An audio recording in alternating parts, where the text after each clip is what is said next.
ఇప్పుడు అందరి దృష్టి కేసీఆర్ సభపై ఉంది. కేసీఆర్ ఏం మాట్లాడతారని ఉత్కంఠంగా ఎదురు చూస్తున్నటువంటి పరిస్థితి కనిపిస్తుంది. గత నెల రోజుల నుంచి కూడా పార్టీ రజోత్సవ వేడుకలకు కూడా పెద్ద ఎత్తున ఏర్పాట్లు అయితే చేయడం జరిగింది.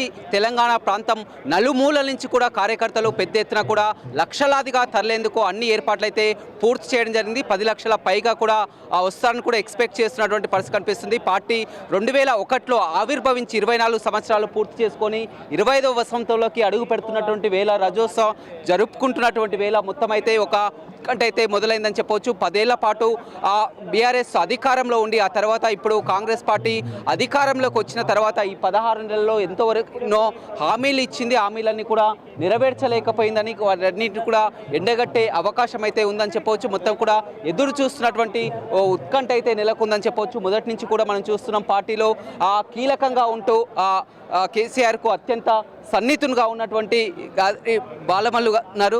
చెప్పండి, మొత్తం కూడా మీరు 2001 నుంచి కూడా చూస్తున్నారు. ఇప్పుడు 24 వసంతాలు పూర్తి చేసుకొని 25వ వసంతంలోకి అడుగు పెడుతున్నారు. గతంలో ఎప్పుడు కూడా ఇంత పెద్ద బహిరంగ సభలు గతంలో మీరు నిర్వహించారు, కానీ అందుకు తగ్గ రీతిలో కూడా చేస్తున్నారు. ఎలా చూడవచ్చు?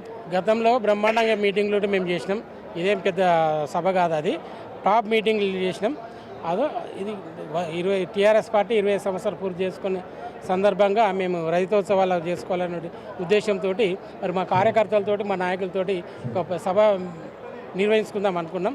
కానీ మా నాయకులు మరి ఊర్లో పడుతూ పోయినప్పుడు ప్రజల నుంచి తీవ్ర ఒత్తిడి వస్తుంది. మేమంతా కేసీఆర్ చూస్తాం, కేసీఆర్ గారు చెప్పేది వింటాం, తప్పకుండా మేము సమావేశం కత్తమనేటువంటి ఉద్దేశంతో మరి ప్రజలంతా కూడా ఏకమయ్యేలా ఎవరిది వాళ్ళుగా ఎడ్ల బండ్ల మీద కానీ కార్లలో కానీ 2 వీలర్ మీద కానీ కొంతమంది నడుచుకుంటూ వస్తూ ఉన్నారు. మరి వాళ్ళ ఉత్సాహం చూస్తుంటే కూడా మేము ఆశించిన దానికన్నా 2-3 అంతల మంది జనం ఈ సభకు వచ్చే విధంగా ఉన్నారు. మేము దాదాపు ఇప్పటికే 1 లక్ష చిల్లర చైర్స్ వేసినాం. మరి వాళ్ళకి కావాల్సిన వాటర్లు కూడా దాదాపు 10 లక్షల వాటర్ బాటిళ్ళు మేము ఏర్పాటు చేసుకున్నాం. 10 లక్షల చల్ల ప్యాకెట్లు కూడా ఏర్పాటు చేసుకోవడం జరిగింది.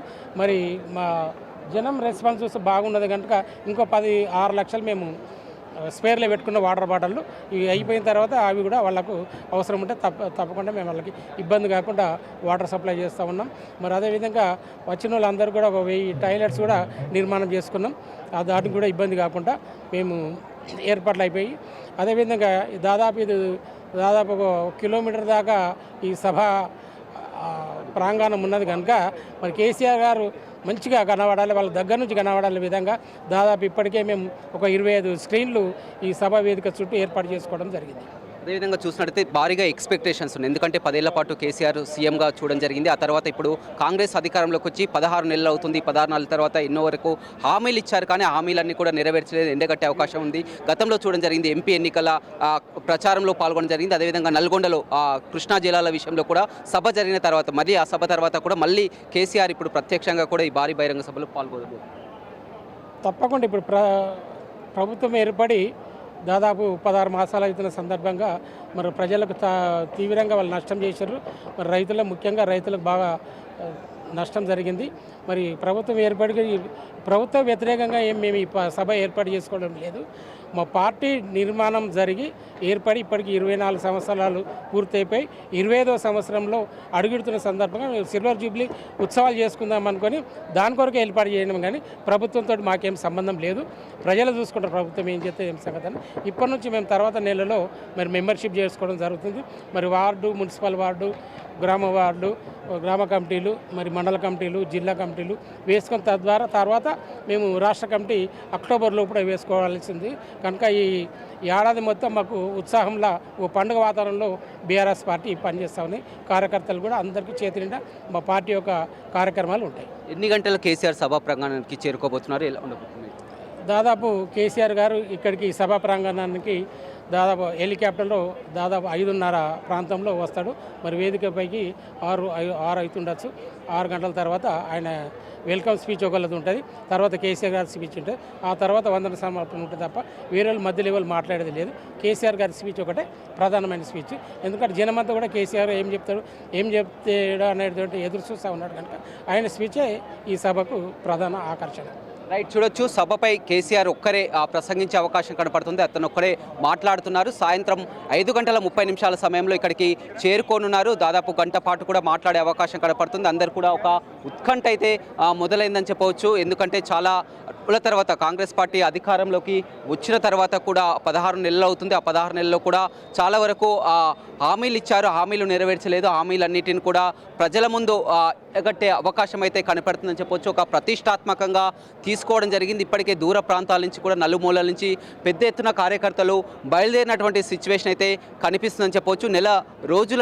గత నెల రోజుల నుంచి కూడా పార్టీ ఆవిర్భావాలకు సంబంధించి బహిరంగ సభకు సంబంధించి కూడా పెద్ద ఎత్తున ఏర్పాట్లు చేయడం జరిగింది. మనం చూడొచ్చు, సభా ప్రాంగణంలో చూస్తే ఎల్కతుర్తి సభా ప్రాంగణం చూస్తే 1200 ఎకరాల విస్తీర్ణంలో కూడా సభను ఏర్పాటు చేసినటువంటి ఆ పరిస్థితి అయితే కనిపిస్తుందని చెప్పొచ్చు. 2 లక్షల వరకు చైర్లు వేయడం జరిగింది. దాదాపు 10 లక్షల వరకు కూడా జనాభాని ఎక్స్పెక్ట్ చేస్తున్నారు. అంత భారీ బహిరంగ సభ అని చెప్తున్నటువంటి పరిస్థితి. అదేవిధంగా ఎండవేడిని దృష్టిలో పెట్టుకొని కూడా మొత్తం ప్రత్యేకంగా వాటర్, మధ్య ప్యాకెట్లు అన్నీ కూడా కేటాయించినటువంటి పరిస్థితి అయితే కనిపిస్తుంది. సాయంత్రం తర్వాత కూడా సభ మొదలవుతుంది కాబట్టి ఫ్లడ్ లైట్లను కూడా ఎక్కడికక్కడ ఫ్లడ్ లైట్లను, భారీ స్క్రీన్లను కూడా, ఎల్ఈడి స్క్రీన్లను కూడా ఏర్పాటు చేసినటువంటి సిచ్యువేషన్లు అయితే మనం చూస్తున్నామని చెప్పవచ్చు. మొత్తం ఇప్పటికే రాష్ట్ర ముఖ్య నేతలంతా కూడా సభా ప్రాంగణానికి చేరుకుంటున్నారు కూడా చూస్తున్నారు.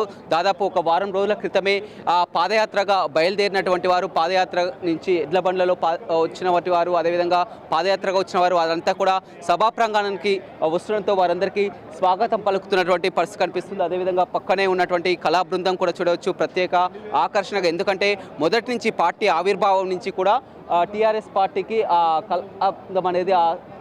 అనేది ఎంతో కీలకం అని చెప్పవచ్చు. అంతా కూడా ఉన్నది. అయితే సభపై మొత్తం కూడా 400 మంది వేదికగా 400 మంది కూర్చునే విధంగా ఒక పెద్ద వేదికనైతే ఏర్పాటు చేయడం జరిగింది. రాష్ట్ర ముఖ్య నేతలంతా కూడా హాజరు కానున్నారు ఈ సభపై. కానీ మాట్లాడడం మాత్రం పార్టీ అధినేత కేసీఆర్ ఒక్కరే ప్రసంగించే అవకాశం కనపడుతుంది. మరొక వేరే నేతలు ఎవరు కూడా మాట్లాడే అవకాశం లేదు. ఎందుకంటే చాలా వరకు కోణంలో ఏం మాట్లాడతారో అని అంతా ఉత్కంఠ కేసీఆర్ పై ఉంది కాబట్టి ఓన్లీ కేసీఆర్ ఒక్కరే మాట్లాడే అవకాశం కనపడుతుంది. పార్టీ నేతలు, వర్కింగ్ ప్రెసిడెంట్ కేటీఆర్, హరీష్ రావు, అదేవిధంగా మాజీ మంత్రులు, మాజీ ఎమ్మెల్యేలు అంతా కూడా పార్టీ కార్యకర్తలు ఉన్నప్పటికీ కూడా, అధికార ప్రతినిధులు ఉన్నప్పటికీ కూడా కేసీఆర్ స్పీచ్ ఒక్కటే ప్రధానంగా ఉంటుంది. గతంలో చాలా వరకు వేదికలు చూడడం జరిగింది. నేతలంతా కూడా, ముఖ్యంగా ముఖ్య నాయకులంతా కూడా ప్రసంగాలు చేసేవారు. కానీ దీనికి మాత్రం ఒక ప్రత్యేకత ఉంది. సిల్వర్ జూబ్లీ జరుపుకొని ప్రస్తుతం కాంగ్రెస్ పార్టీ అధికారంలోకి ఉంది కాబట్టి మళ్ళీ కాంగ్రెస్ పార్టీని వైఫల్యాలను చెప్పేందుకు కేవలం కేసీఆర్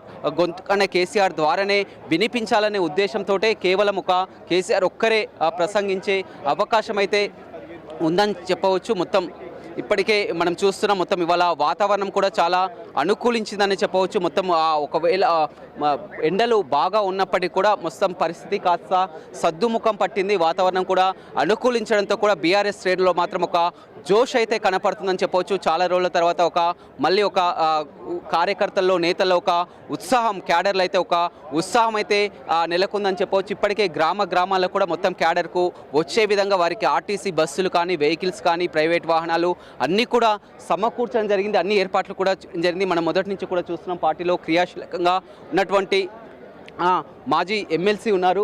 చెప్పండి, మీరు మొదటి నుంచి కూడా చూస్తూ వస్తున్నారు, పార్టీ ఆవిర్భావం నుంచి కూడా వెంట ఉండి వస్తున్నారు. దీనికి ఒక ప్రత్యేకత, ఎందుకంటే సిల్వర్ జూబ్లీ అయినప్పటికీ కూడా గతంలో ఎలాంటి సభలు కంటే రెట్టింపు స్థాయిలో కూడా చేసినటువంటి పరిస్థితి. మీరు అన్నది తప్పండి. కేసీఆర్ గారు పెట్టిన మీటింగ్లు ఇది ఒక చిన్న మీటింగే. గతంలో 35-40 లక్షల మందితోటి నాకు తెలిసి గిన్నిస్ బుక్లనే వచ్చింది అనుకుంటే అదే వరంగల్లో పెట్టిన మీటింగు. కేసీఆర్ గారు ఎప్పుడు పిలిపించినా వారు ముందే ఒక లిమిట్ చేస్తాడు ఎంత మందితోటి మీటింగ్ పెట్టాలని. దాన్ని బట్టి ఇది కూడా, ఎందుకంటే ఈ కాంగ్రెస్ పార్టీ వచ్చినాక మనం కొన్ని రోజులు ఆ ప్రభుత్వానికి మనం టైం ఇవ్వాలని చెప్పారు. దాని ప్రకారంగా ఇన్ని రోజులు ఆగినాం. కాకపోతే మాకు ఇయ్యాలటికి 25వ సంవత్సరం పార్టీ పెట్టింది కాబట్టి ఏ సంస్థ అయినా ఒక రజతోత్సవం అనేది గొప్పగా చేసుకుంటారు. దాని క్రమంలో తెలంగాణ ప్రజలు ఎవరైతే కేసీఆర్ని అభిమానించే వాళ్ళు, బీఆర్ఎస్ పార్టీని అభిమానించే వాళ్ళు అందరినీ కూడా రావాలని పిలిపించారు. భారీ ఎత్తున కూడా సక్సెస్ అవుతుంది. అయితే వీళ్ళు ఏదో చెప్తున్నారు, ఫెయిల్ అవుతుంది, అదవుతుంది అన్నది మేము ఆల్రెడీ చెప్తున్నాం. ఇప్పటికే 80% మా టీఆర్ఎస్ పార్టీ పిలుపు ఏదైతే ఇచ్చిందో అది ఆల్రెడీ సక్సెస్ అయింది, ప్రజలందరి దృష్టికి పోయింది. గత 15 రోజుల నుంచి ప్రజల్లో టీఆర్ఎస్ పార్టీ గురించి ఏం చర్చించుకుంటారో మీకు తెలుసు. నిన్న నుంచి కాంగ్రెస్ పార్టీ వాళ్ళు ఈ సభలు రద్దయినాయని ఏవైతే వాళ్ళు ఉలికి పడుతుర్రో దాని ఫలితం ఆటోమేటిక్గా తెలుస్తుంది. ఎప్పుడు భయపడతారు? సక్సెస్ అవుతుందంటే ఎదుటోడు భయపడతారు. ఆటోమేటిక్గా వాళ్ళే ఒప్పుకున్నట్టు ఇవాళ భారీ ఎత్తున సక్సెస్ అవుతుందనే విషయం. అదేవిధంగా చూడొచ్చు, ఎందుకంటే మొన్న ఎంపీ ఎన్నికల కాన్వెస్సింగ్ అప్పుడు చూడడం జరిగింది. అదేవిధంగా నల్గొండలో కృష్ణా జిల్లాలపై ఆ 2 సభలు తప్ప కూడా కేసీఆర్ ఇంతవరకు మళ్ళీ ఈ 16 నెలల కాలంలో బయటకు వచ్చి జనం ముందు అందుకే ఒక ఉత్కంఠ అయితే నెలకొంది. ఏం మాట్లాడతారో ఎలా ప్రసంగం ఉంటుంది? ఖచ్చితంగా అండి, ప్రజలు మ్యాండేట్ ఇచ్చారు కాంగ్రెస్కు. ఇచ్చినప్పుడు ఖచ్చితంగా వాళ్ళకి టైం ఇవ్వాలి, వాళ్ళ పాలన చేయాలని చెప్పేసి మినిమం 1.5 ఇయర్ దాకా పట్టించుకోవద్దనే ఉద్దేశించి కేసీఆర్ గారు చూశారు. ఇవాళ రజతోత్సవం కాబట్టి ఖచ్చితంగా మా కార్యకర్తలను ఉద్దేశించి మాట్లాడాల్సిన అవసరం ఉంటుంది. అలాగే ప్రజలకు కూడా ఒక దిశానిర్దేశం, ఏదైతే మనం 9-10 సంవత్సరాలలో అయితే రాష్ట్రం ఎంత అయితే అభివృద్ధి చేసినాం, కేంద్ర ప్రభుత్వము ఎన్నో ప్రభుత్వ రంగ సంస్థలు ఎన్ని అవార్డులు ఇచ్చినాయి కూడా మీకు తెలుసు. అప్పుడు ఏ గ్రామాలలో అయినా సరే దేశంలో అనేక అవార్డులు గ్రామీణ ప్రాంతాలకు వచ్చినాయి, అలాగే మున్సిపల్ కూడా వచ్చినాయి, మీ అందరికీ తెలుసు. అవన్నీ కూడా గత 16 నెలల నుంచి ₹1 కూడా నిధులు రిలీజ్ చేయలేదు, మీ అందరికీ కూడా తెలుసు. ఇలా గ్రామాల్లో ఒక రకమైన అలజడి ఉంది, ₹1 కూడా పుట్టుబడి పుడతలేదు, రైతులందరూ కూడా అభద్రతా భావంతో ఉంటుర్రు. అన్ని విషయాలు కూడా ఖచ్చితంగా కేసీఆర్ గారు ఇవాళ ప్రజలను ఉద్దేశించి కానీ కాంగ్రెస్ మంత్రులు కానీ ఎమ్మెల్యేలు కానీ ఒకటే చెప్తున్నారు, మీరు ఎన్ని సభలు జరిపినా కానీ మళ్ళీ బీఆర్ఎస్ అధికారం అనేది ఒక కళ మాత్రమే అని కూడా విమర్శిస్తున్నటువంటి పరిస్థితి. వాళ్ళను తెలంగాణ ఇచ్చినమని చెప్పుకున్న కాంగ్రెస్ను 10 ఏళ్ళు బండకేసి కొట్టిన ప్రజలను కూడా మీరు గమనించారు. ఇవాళ మేము ఖచ్చితంగా ఓడిపోయినాం, దానిలో ఏం తప్పు పడతలేం. కానీ ఈ 16 నెలలలో ఏమి కోల్పోయినామని ప్రజలు అనుకుంటున్నారు. ఏదైతే ఫినిక్స్ పక్షి ఎట్లయితే కిందికి పోయి పైకి ఎట్లా ఎగురుతుందో టీఆర్ఎస్ పార్టీ కూడా అలాగే వస్తుంది. రైట్, చూడొచ్చు మొత్తం కూడా ఒక ఉత్సాహంతో ఉన్నారు వారంతా కూడా.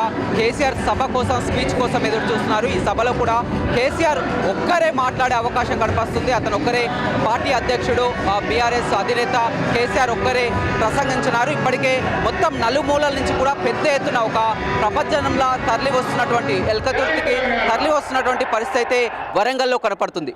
రవితో రమేష్, బిగ్ టీవీ, ఎల్కతుర్తి.